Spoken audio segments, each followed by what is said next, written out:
स्वागत है आप सभी का शेयर ब्रोकर चैनल में। तो आज बात करेंगे हमने जो ट्रेड ली है और आज की जो गलतियां की हैं। मैंने मैं आपको ऑर्डर बुक में दिखाता हूँ मैंने क्या किया है, आज की ट्रेड किया है। हालांकि प्रॉफिट 319 रुपये दिखा रहा है। ठीक है, ऑर्डर बुक में चलते हैं। तो ऑर्डर बुक में सक्सेसफुल ऑर्डर ये है। हाँ, फर्स्ट ऑर्डर मैंने 9:45 पे लिया था, जो कि था 18,100, 18,100 की कॉल ली थी मैंने, जो कि 104 पे लिया था और 128 पे निकाल दिया था। ये जो फर्स्ट ऑर्डर थी मेरी फर्स्ट हाफ में। उसके बाद मैं ऑफिस चले गया था, ट्रेड बंद कर दिया था मैंने। फिर मैं लगभग 1:30 बजे मैंने 1:36 पे एक ऑर्डर लिया था, जो 104 पे ही लिया था। फिर 104.50 पे निकाल दिया था, क्योंकि मुझे लग रहा था कि ये नीचे की तरफ जाएगा, लेकिन वहाँ पे एक स्ट्रांगली सपोर्ट था। फिर मैंने एक और ऑर्डर लिया 13:54 में, 1:54 पे लिया, 106 पे। फिर इसको 95 पे निकालना पड़ा, क्योंकि ये और नीचे गिर रहा था।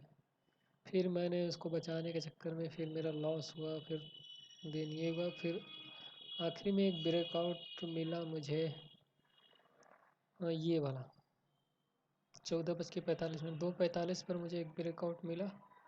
तो इसमें अच्छा खासा मैंने 109 पे लिया इसको, फिर 126 पे निकाल दिया।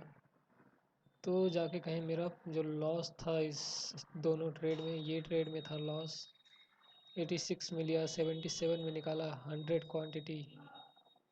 ठीक है, फिर 82 में लिया, 81 में लिया, 82 में निकाला, फिर 85 में लिया था, फिर 80 में निकाला। तो इस तरह से मेरे कुछ लॉस थे।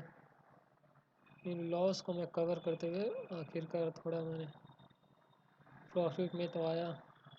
और जैसा आपने थंबनेल में देखा होगा, 11% प्रॉफिट से 3% प्रॉफिट बचा, बस 14% से 3% तक आ गया मैं।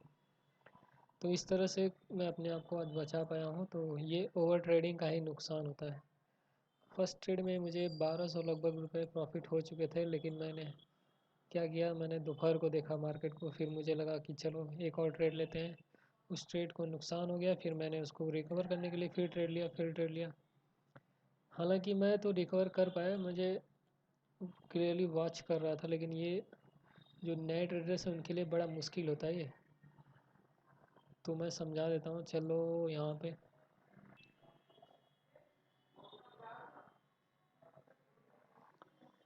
फर्स्ट ट्रेड ली थी हमने 9:45 पर। ठीक है, तो कुछ यहाँ पे लिया था हमने 104 पे, यहाँ पे लिया था 104 पे। ठीक है, 9:45 पे, और इसको हमने निकाला 128 पर।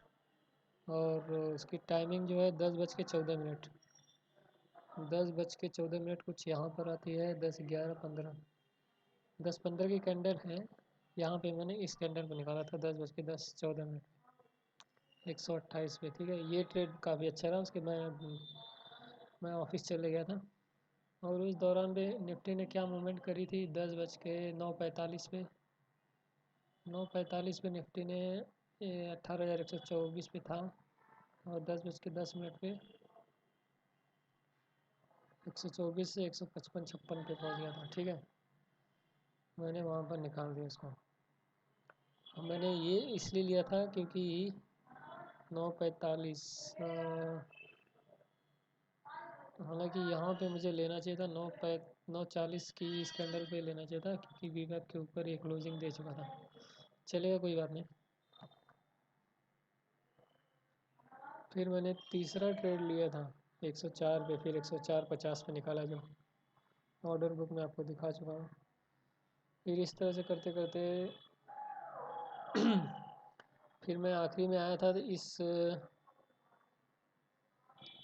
ब्रेकआउट का मैंने इस ब्रेकआउट का ट्रेड लिया था, जो कि मेरा फिर नीचे लगने लगा। फिर यहाँ पे एक सपोर्ट बना, फिर मैंने यहाँ पे एक ट्रेड लिया था 109 पे, फिर इसको निकाला 126 पे। तब जाके कहीं मेरा कुछ पैसे बचा पाया मैंने, नहीं तो आज मैं लॉस में हो जाता। तो एडवाइस यही रहेगी कि आप ओवर ट्रेडिंग ना करें। ओवर ट्रेडिंग करने से नुकसान ही होता है। और यहाँ पर वीवैप के नीचे ये कितनी बार क्लोज दिया था, इसीलिए मैंने ट्रेड में एंट्री की थी, लेकिन ये मुझे चकमा दे दिया। लेकिन वीवैप का असली रूप यहाँ पे देखने को मिला, क्योंकि ये वीवैप के ऊपर ये क्लोज नहीं दे रहा था। जैसे इस वीवैप के ऊपर एक क्लोज दिया 109 पे, मैंने ऑर्डर रख दिया 126 तक ले गया ये। ठीक है, तो वीवैप कॉल और पुट दोनों की वीवैप देखनी बहुत ज़रूरी होती है। फिर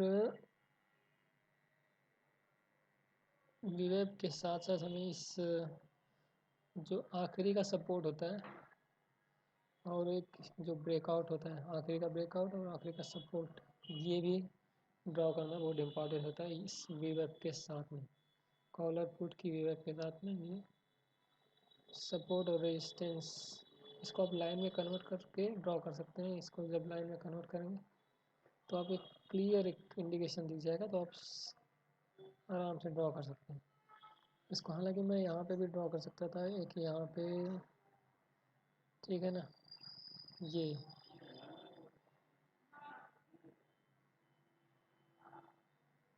ये सपोर्ट मिल रहा था इसको यहाँ से।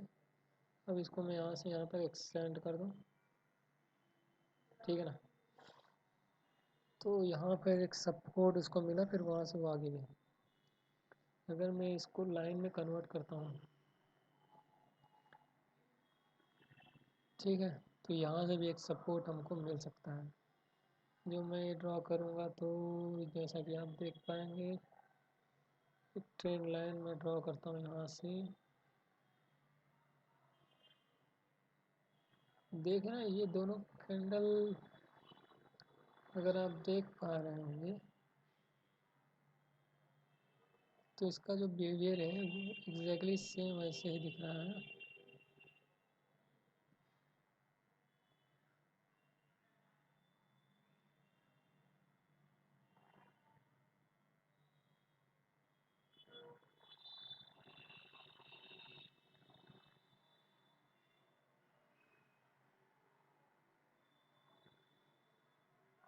ठीक है ना।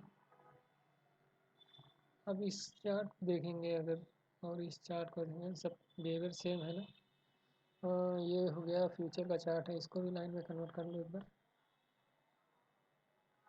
तो ये देखिए, यहाँ से भी अगर मैं ड्रॉ करता हूँ सपोर्ट के लिए,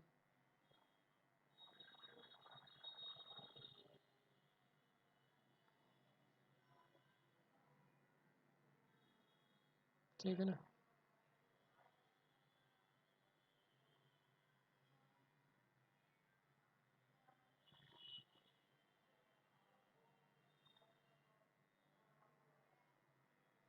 ठीक है, और इसका जो रेजिस्टेंस ब्रेक किया था वो भी मैं आपको बता देता हूँ। यहाँ पर, यहाँ से यहाँ पर इसने ब्रेकआउट दिया था, तभी मैंने ट्रेड लिया था, मैंने लॉस में इसको निकाला था। थोड़ी सी गलतियाँ हो गई मुझसे, लेकिन अल्टीमेटली मैंने अपने लॉस को बचा लिया।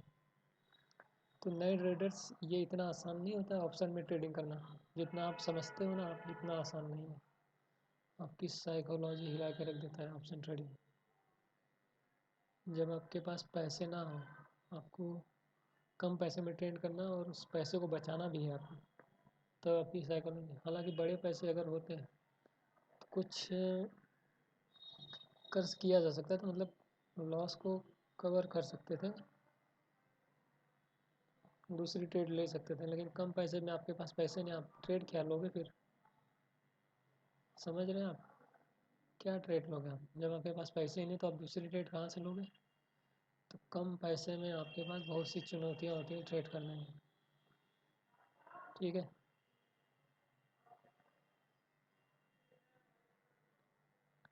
और यहाँ इसको भी लाइन में अगर कन्वर्ट कर देते हैं,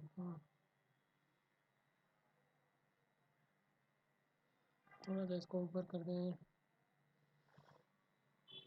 तो इधर से ब्रेकआउट कहाँ से मिला था इसका?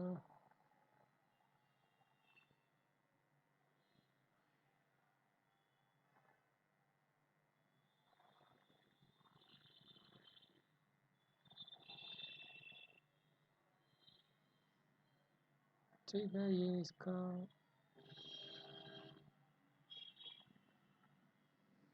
इसका ब्रेकआउट था और इसका जो सपोर्ट था वो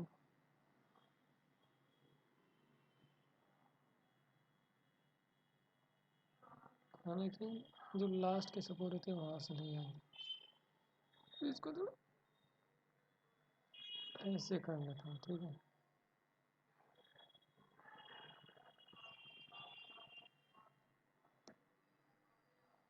तो इस तरह से आप ले सकते हो ट्रेड। आपको क्या क्या देखना पड़ता है ये मैंने आपको बता चुका हूँ, मैंने क्या गलतियाँ करी वो भी बता चुका हूँ। ठीक है, तो फिर मिलते हैं अगले वीडियो में। तब तक के लिए आप खुश रहिए।